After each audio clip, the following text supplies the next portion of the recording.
La guerre du Haut-Karabakh entre l'Arménie et l'Azerbaïdjan a coûté la vie à 2371 soldats arméniens selon les derniers chiffres du gouvernement. L'Azerbaïdjan n'a pas révélé le nombre de ses victimes militaires. Au principal cimetière militaire d'Erevan, les fossoyeurs sont débordés. Dès le début de la guerre, funérailles, commémorations et autres événements se sont enchaînés, c'est le bazar. Artak Eyenokian fait partie des victimes qui ont récemment rejoint cette triste parcelle de terre. Il n'avait que 20 ans, sa mère lui rend hommage. Brave, courageux, déterminé, il a toujours tenu ses promesses et il était fort.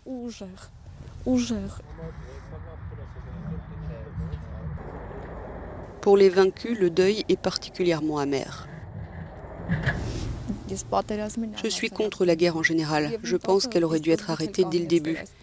Les politiciens auraient dû faire de leur mieux pour arrêter la guerre. Ils ont étudié la diplomatie, la politique pour pouvoir gérer ce genre de situation.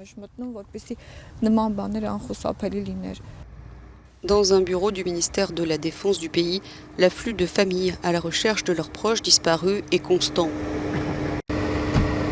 Le nombre de morts pourrait être sensiblement plus élevé. Nous ne perdons pas espoir tant que nous n'aurons pas certaines informations.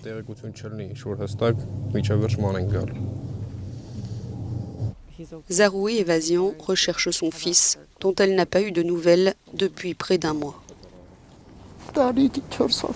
Il a servi pendant 1 an et 4 mois et aurait dû revenir en juin, dit-elle.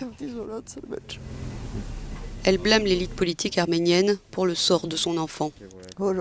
Si les oligarques ne volaient pas ce pays depuis 30 ans, s'ils achetaient des armes et donnaient du pouvoir à notre pays, nos enfants ne mourraient pas, dit-elle. Il faudra un certain temps avant que les Arméniens ne puissent guérir des pertes qui leur ont été infligées par ce nouveau conflit. Peut-être aussi longtemps qu'aux Azéris pour se remettre de leurs blessures, si jamais les deux peuples s'en remettent. Ces affrontements tragiques s'enchaînent semblant sans fin, le triomphe ne pouvant être obtenu que par la capitulation de l'autre partie. Je pense que c'est un gâchis que mon fils ait été tué. Mais je ne dirai jamais ça parce qu'il devient un saint pour moi, parce qu'il est mort pour sa mère patrie.